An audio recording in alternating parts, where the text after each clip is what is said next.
निर्मल कुमारी हिंदी ऐच्छिक की क्लास 12 की कक्षा की क्लास लेने जा रही हूँ। कल हम लोग काव्यांश में फर्स्ट चैप्टर पढ़े थे, जो कि देवसेना का गीत और कार्नेलिया का गीत, दो कविताएं हम लोग पढ़े थे। तो आज हम उसी से क्वेश्चन आंसर करेंगे। पहले हम लोग जयशंकर प्रसाद जी का साहित्यिक परिचय जानेंगे। प्रश्न संख्या पहला है, जयशंकर प्रसाद का साहित्यिक परिचय दें। तो हम लोग परिचय में सबसे पहले उनका जीवन परिचय में हम लिखेंगे उनका जन्म स्थान, जन्म कब हुआ था।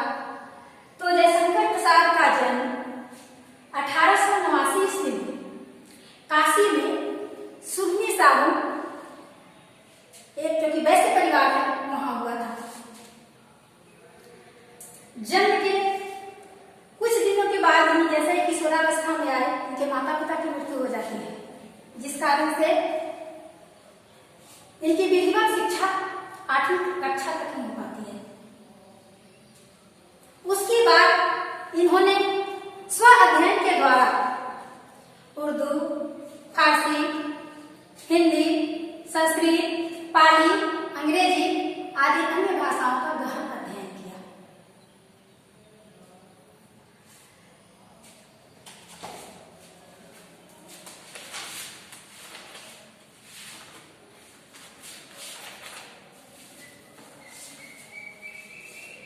ये जो है बहुत ही सौम्य और शांत प्रवृत्ति के थे। ये बहुमुखी प्रतिभा के धनी थे। ये मूल रूप से कवि थे, फिर भी इन्होंने साहित्य की अन्य विधाओं में भी अपनी रचनाएं की, जैसे उपन्यास, नाटक, कहानी, निबंध।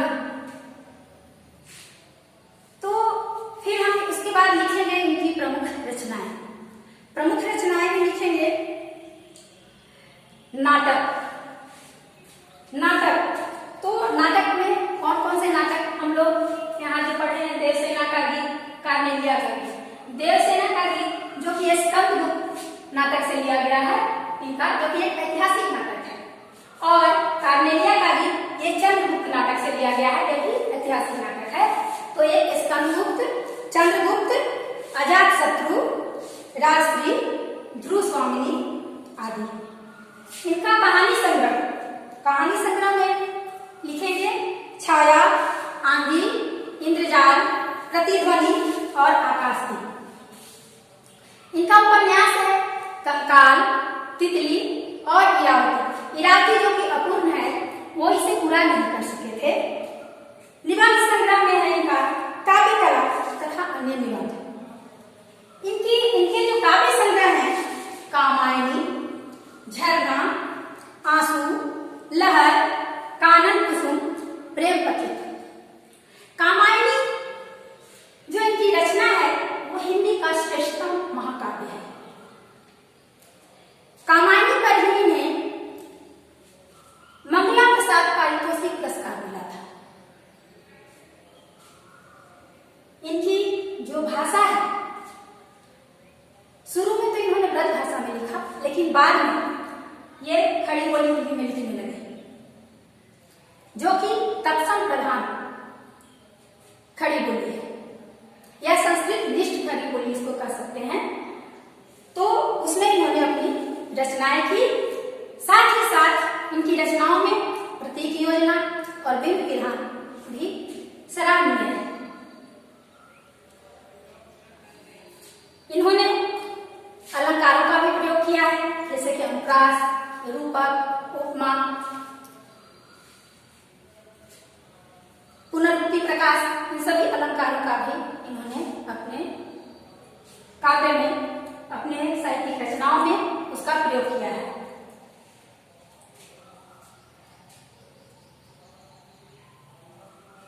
इसके बाद अब हम आते हैं जो चैप्टर है देवसेना का गीत, पहला कविता।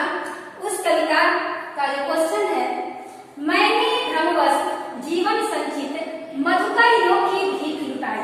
पंक्ति का भाव स्पष्ट कीजिए। तो इसमें जो है देवसेना, जो कि हम लोग कल कक्षा में पढ़े थे कि देवसेना जो है स्कंदगुप्त से प्रेम करती है। वह अपना प्रेम निवेदन लेकर के स्कंदगुप्त के पास जाती है, लेकिन वह उसे ठुकरा देता है और स्कंदगुप्त विजया से प्रेम करता है। लेकिन जब देवसेना वृद्धावस्था में आ जाती है, वह अपना जीवन यापन भीख मांग मांग करके करती है पंडित के आश्रम में। तो उस समय स्कंदगुप्त जो है उसके सामने अपना कन्या निवेदन रखता है। इससे देवसेना बहुत ही दुखी होती है, निराश होती है और उसी में यह पंक्ति आया है कि मैंने ब्रह्मस जीवन संचित मधुकरियों की भीख लुटाई। वह कहती है कि ब्रह्मस हमने स्कंदगुप्त से प्रेम किया था। मैंने सोचा था कि स्कंदगुप्त भी हमसे प्रेम करेंगे, मेरा प्रेम परिणय निवेदन स्वीकार करेंगे, लेकिन ऐसा नहीं हुआ। उसी प्रेम को मैंने देश सेवा में लगा दिया, राष्ट्र सेवा में लगा दिया, है ना। कैसे? मधुकरियों की भीख लुटाई, यानी जैसे पके हुए अनाज जब पूर्णतः पक करके तैयार हो जाता है तो उसे जरूरतमंदों में बांट दिया जाता है, जरूरतमंदों को दे दिया जाता है। उसी तरह मैंने अपना प्रेम देश प्रेम में लगा दिया, राष्ट्र प्रेम में लगा दिया। देश का भाव हुआ। क्वेश्चन नंबर तीसरा में है कि कवि ने आशा को बावली क्यों कहा है? कवि ने आशा को बावली क्यों कहा है? तो यहाँ बावली का अर्थ होता है पगली। तो यहाँ आशा, जब वो निराश हो चुकी होती है, वो लगभग भूल चुकी होती है कि स्कंदगुप्त जो है अब हमसे प्रेम करेगा, वो उसे विश्वास नहीं रहता है। लेकिन जब वह उसके सामने प्रेम निवेदन रखता है, तब उसके मन में जो सोई हुई जो आशाएं, जो इच्छाएं, जो आकांक्षाएं होती है, वह जागृत हो जाती है और वह उसे बेचैन करने लगती है, परेशान करने लगती है। और वह परेशान होकर के तब वो कहती है आशा को कि तुम सो जाओ, तुम पगली मत बनो, इससे कोई फायदा होने वाला नहीं है। इसलिए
बची रहती है। वह भाइयों के जिन सपनों को साकार होते देखना चाहती थी, उनके लिए वह कुछ भी विशेष प्रयत्न नहीं कर पाई। तो पहला तो ये हार उसके निराशा के कारण थे और वहां पर वो हारी भी थी। दूसरा कारण था कि वह स्कंदगुप्त से प्रेम करती थी, जबकि स्कंदगुप्त स्वयं मानवा के धन कुबेर की पुत्री उसकी कन्या विजया से प्रेम करता था। इस तरह देवसेना को प्रेम में भी असफलता ही हाथ लगी। देवसेना स्वयं को उपेक्षित जान करके निराशा से भर चुकी है। देवसेना को वृद्ध पालतक के आश्रम में गीत गा गा करके भिक्षा मांगने तक को विवश होना पड़ता है। तो देवसेना के हार या निराशा के कारण यही होगा। उसमें लिखाएगा दो कारण मुख्य होगा। पहला कारण कि उसके परिवार का वीरगति का प्राप्त होना मनोकारण के कारण, और दूसरा वो स्कंदगुप्त से प्रेम करती है लेकिन वो प्रेम में असफल हो जाती है। अब जो है दूसरा कविता है कार्नेलिया का गीत। तो कार्नेलिया का गीत, इसमें जो है क्वेश्चन नंबर इसमें छठा दिए हैं। कार्नेलिया का गीत कविता में प्रसाद ने भारत की किन विशेषताओं की ओर संकेत किया है? तो कार्नेलिया का गीत में हम लोग कल चर्चा किए थे कि कार्नेलिया कौन है। तो वो सिकंदर महान के जो सेनापति सेडिकस उनकी पुत्री है, जिसे भारत से बहुत लगाव होता है। यहाँ आने से पूर्व ही उसे बहुत लगाव होता है। वो सुन करके लोगों से जो सुनती है, भारतीयों के बारे में जो सुना करती है कि वहाँ की संस्कृति कैसी है, वहाँ की सभ्यता कैसी है, वहाँ के लोग कैसे हैं, तो उसके मन में एक अपूर्ण भावना उसके अंदर जो है पैदा होती है। उसे लगाव हो जाता है भारत से, वो प्यार करने लगती है और वह एक गीत गुनगुनाती है। तो जब वह यहाँ भारत पर आक्रमण करने के लिए सिकंदर आता है, तो सेनापति सेडिकस के साथ कार्नेलिया भी अपने पिता के साथ यहाँ आती है और वह सिंधु नदी के तट पर ग्रीक शिविर में बैठी हुई रहती है, वहीं आगे वृक्ष के नीचे बैठी हुई रहती है। तभी उसे भारत की सुंदरता जो है बहुत प्रभावित करती है और वह जो है उसका गुणगान करने लगती है। तो इसमें लोग लिखेंगे कि चंद्रगुप्त नाटक संकलित कार्नेलिया का गीत में जयशंकर प्रसाद जी ने भारत की विभिन्न विशेषताओं की ओर संकेत किया है। जैसे कि भारत का प्राकृतिक रूप बड़ा ही सुंदर है, मनोरम है, इसलिए प्रसाद जी ने भारत को मधुमय कहा है। इन्होंने इस तथ्य की ओर भी संकेत किया है कि भारत भूमि पर ही सूर्य की प्रथम किरणें पड़ती, प्रथम किरणें अवतरित होती है।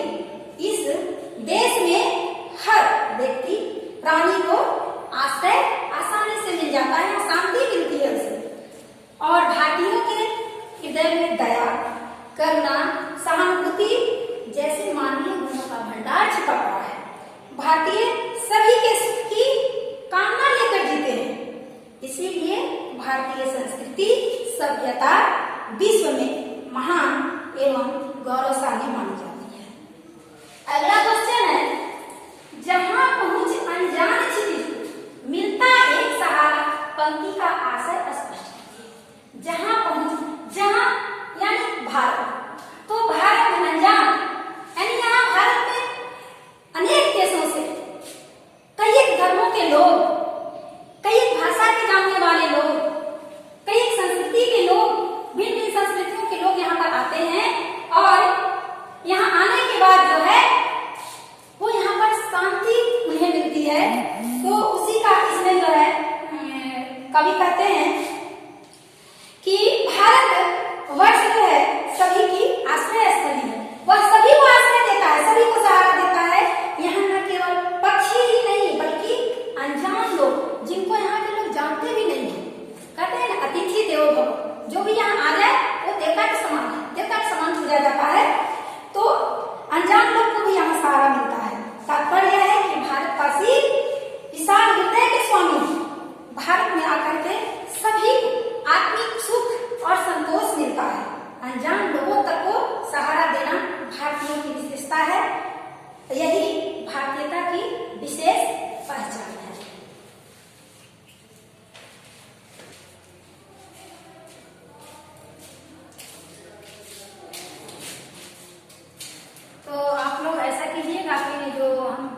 क्वेश्चन आंसर अभी बताए, तो आप सारे क्वेश्चन आंसर को आप घर में कीजिएगा, करके आइएगा आप लोग। और अब जो है हम दूसरा चैप्टर स्टार्ट करने जा रहे हैं। दूसरा चैप्टर गीत गाने दो मुझे, जिसके कवि हैं सूर्यकांत त्रिपाठी निराला जी। तो सबसे पहले हम निराला जी का जीवन परिचय जान लेते हैं। तो निराला जी का जन्म 1898 ईस्वी बंगाल में मेदिनीपुर जिले के महिसादल नामक गांव में हुआ था। इनका पैतृक गांव गढ़कोला नामक, जो कि उत्तर प्रदेश में है, वहां हुआ था। इनके बचपन का नाम सूर्य कुमार था। बहुत ही छोटी आयु में इनके माता पिता का निधन हो गया था, तो इनकी विधिवत शिक्षा 9वीं कक्षा तक ही हो पाई थी। अपनी पत्नी की प्रेरणा से इन्होंने संगीत और साहित्य में रुचि पैदा की। सन 1918 में उनकी पत्नी का भी देहांत हो गया।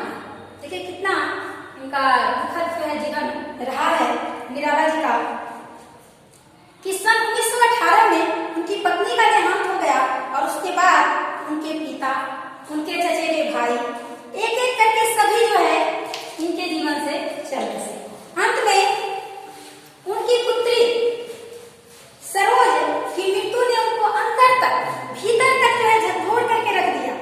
अपने जीवन में निराला जी ने मृत्यु का जैसा साक्षात्कार किया था, उसकी अभिव्यक्ति उनकी कविताओं में दिखाई देती है। तो निराला जी भी जो है छायावादी कवि ही है। तो सन 1916 में इन्होंने सुप्रसिद्ध कविता जूही की कली लिखी, जिसको बाद में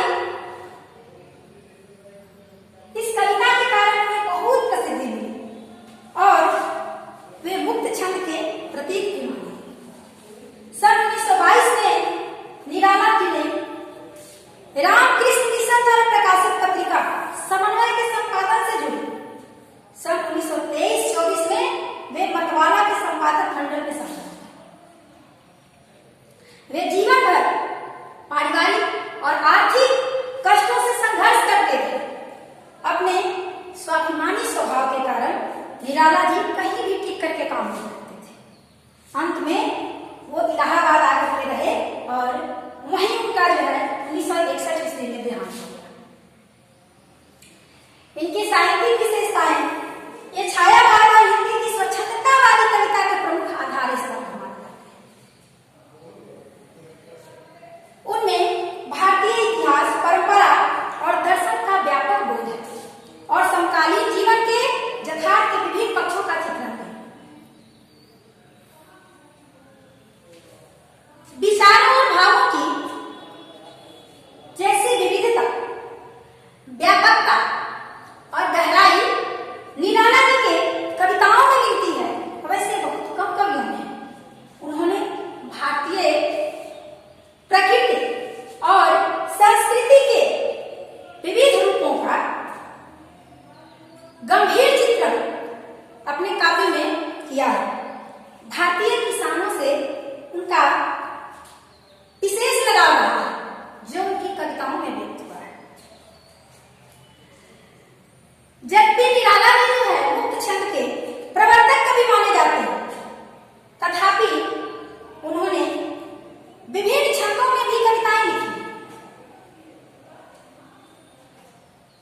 उनके काव्य संसार में काव्य रूपों की विविधता भी देखने को मिलती है। इनकी भाषा शैली, निराला की काव्य भाषा के अनेक रूप और स्तर हैं।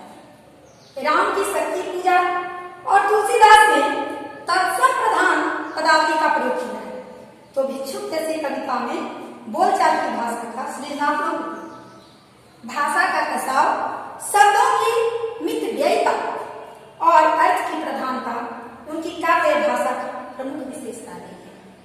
इनकी प्रमुख रचनाएं हैं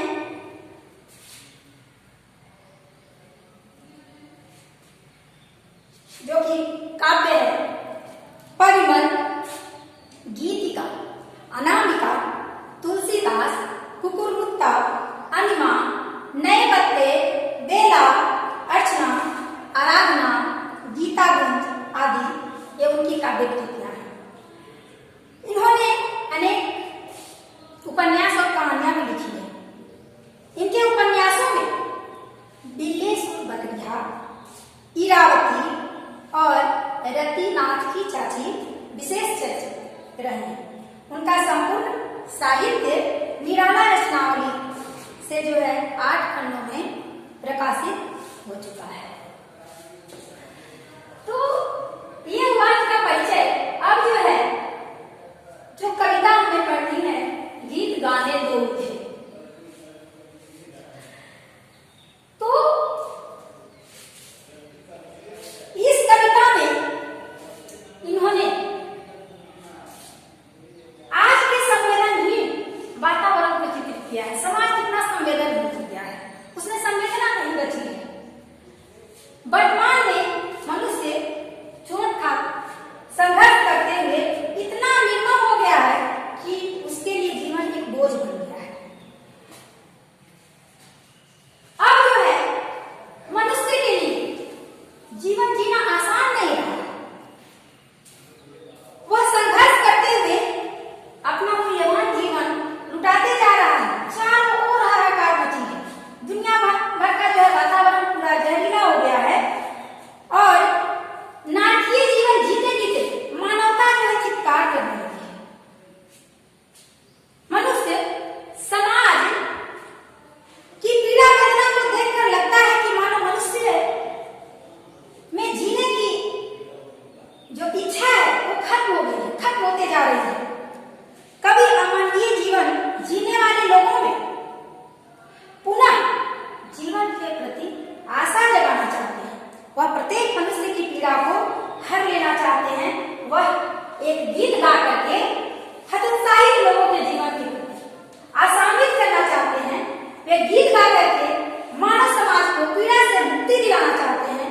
वे मनुष्य के प्रति करुणा का भाव जगाना चाहते हैं, क्योंकि आज का मनुष्य संवेदनहीन हो गया है। तो वो इस गीत में गाते हैं, कहते हैं कि गीत गाने दो मुझे तो वेदना को रोकने, गीत गाने दो मुझे तो वेदना को रोकने। वेदना यानी दुख। सरकार हम लिखते जाएंगे।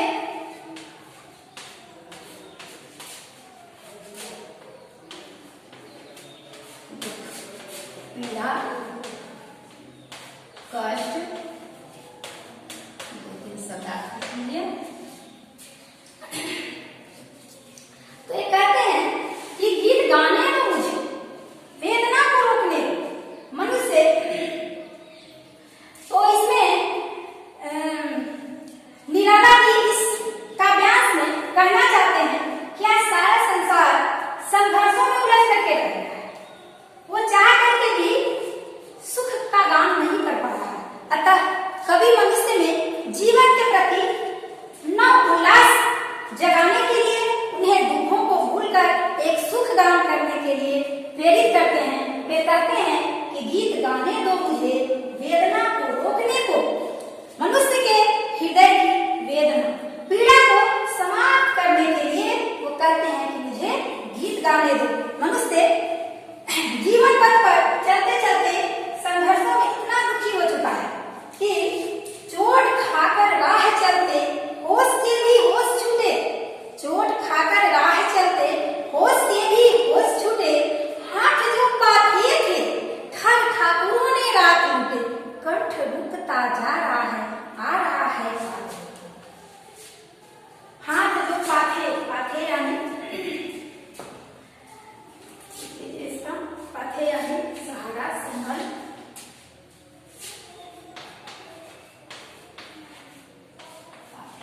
होगा संभल, सहारा,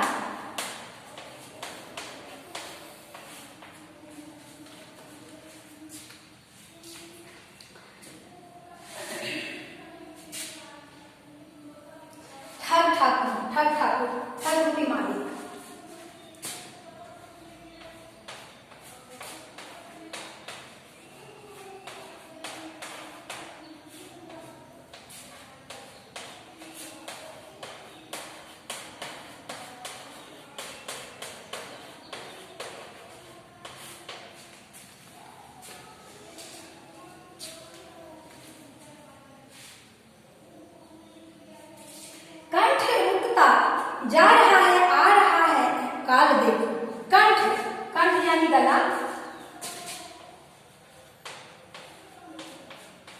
का अर्थ होगा गला। काल मृत्यु,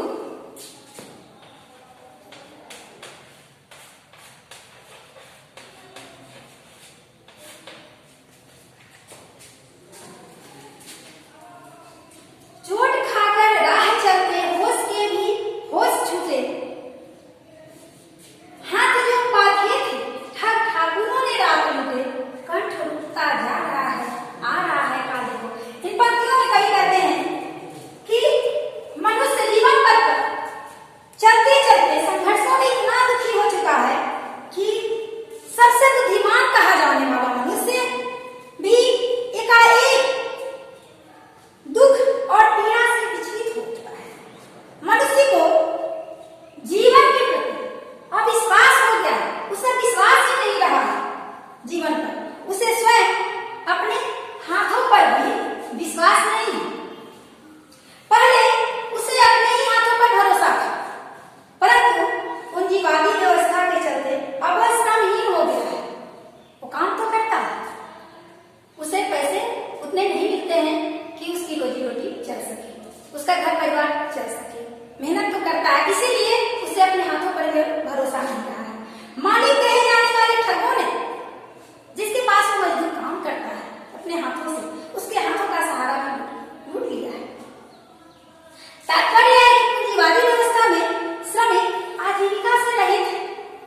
अपनी दुर्व्यवस्था पर शोषित श्रमिक व्यक्ति का गला रूंध गया है, कुछ नहीं कर पाता है, अंदर ही अंदर जो है वो रोते रहता है, लेकिन वह अपना दुख किसी के सामने खुल करके बांट नहीं सकता है, कह नहीं सकता है या विरोध नहीं कर सकता है। वह अब अपने जीवन के प्रति आश्वस्त नहीं है और उसे हर समय काल रूपी मृत्यु का भय सताता रहता है। भर गया है जहर से संसार जैसे हार खाकर, भर गया है जहर से संसार जैसे हार खाकर, देखते हैं लोग लोगों को, देखते हैं लोग लोगों को सही परिचय न पाकर, बुझ गई है लौ प्रथा की, बुझ गई है लौ प्रथा की, जब उठो फिर सींचने को। जहर यानी विष,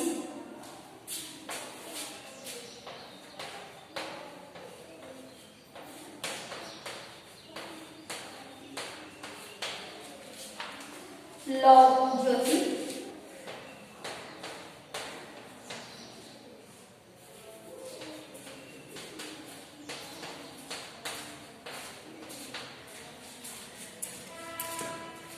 वृथा पृथ्वी,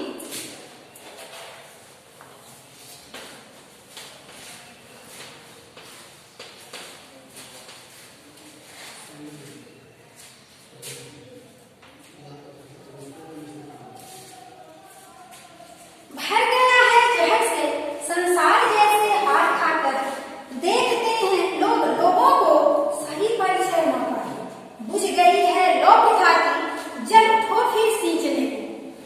फिर देखिए लोग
सुखदान करना चाहता है, तो वही कहते हैं कि गीत गाने दो मुझे।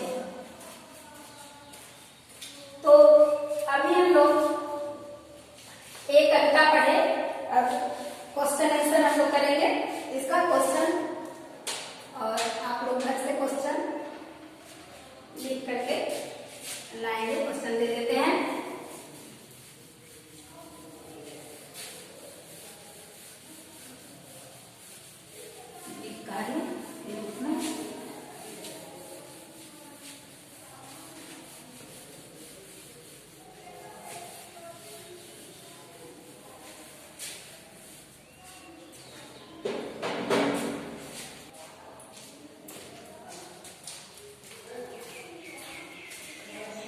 तो अब हम लोग प्रश्न देखेंगे और हम बताते जाएंगे, फिर इसे आप कल घर से लिख करके लाइएगा।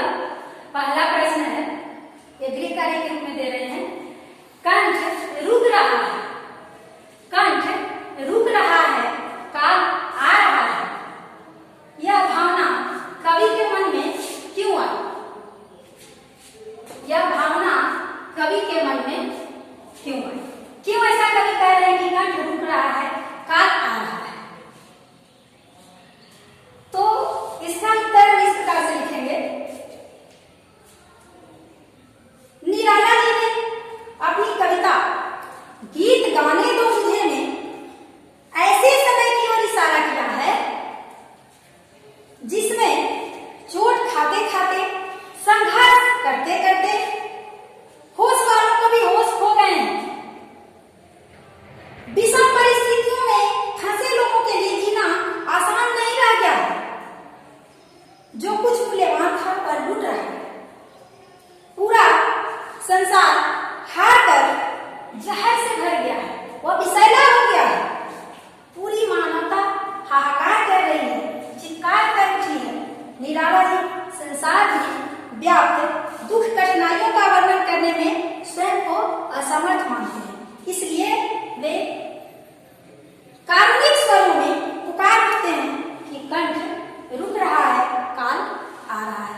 यानी कंठ से कुछ कहते नहीं बन रहा है और ऐसा लग रहा है कि अब हम मर जाएंगे। दूसरा क्वेश्चन है, ठग ठाकुरों से कवि का संकेत किसकी ओर है?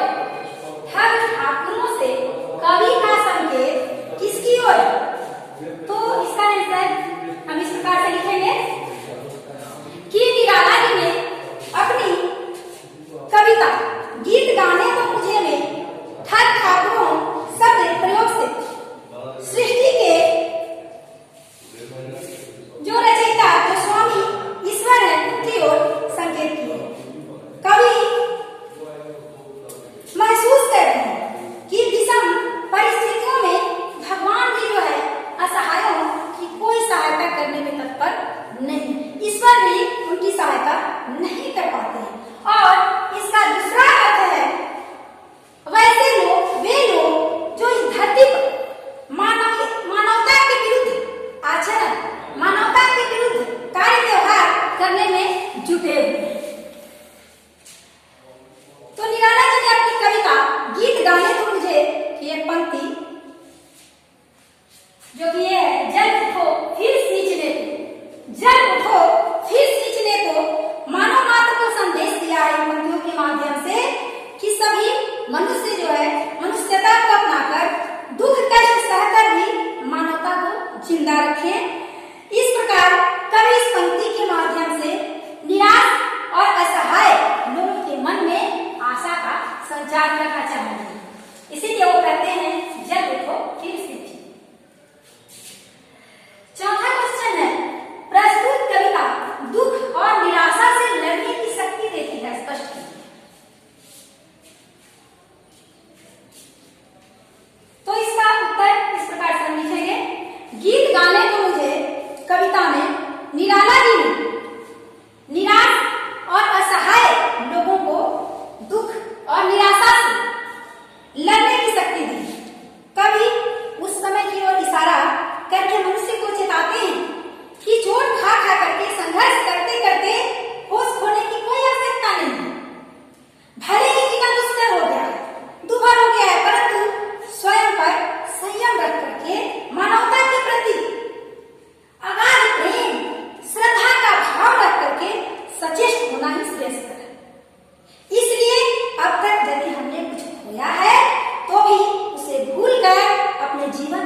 अत्याचार अन्याय के विरुद्ध हम लड़ेंगे तो निश्चित ही हमारी विजय होगी।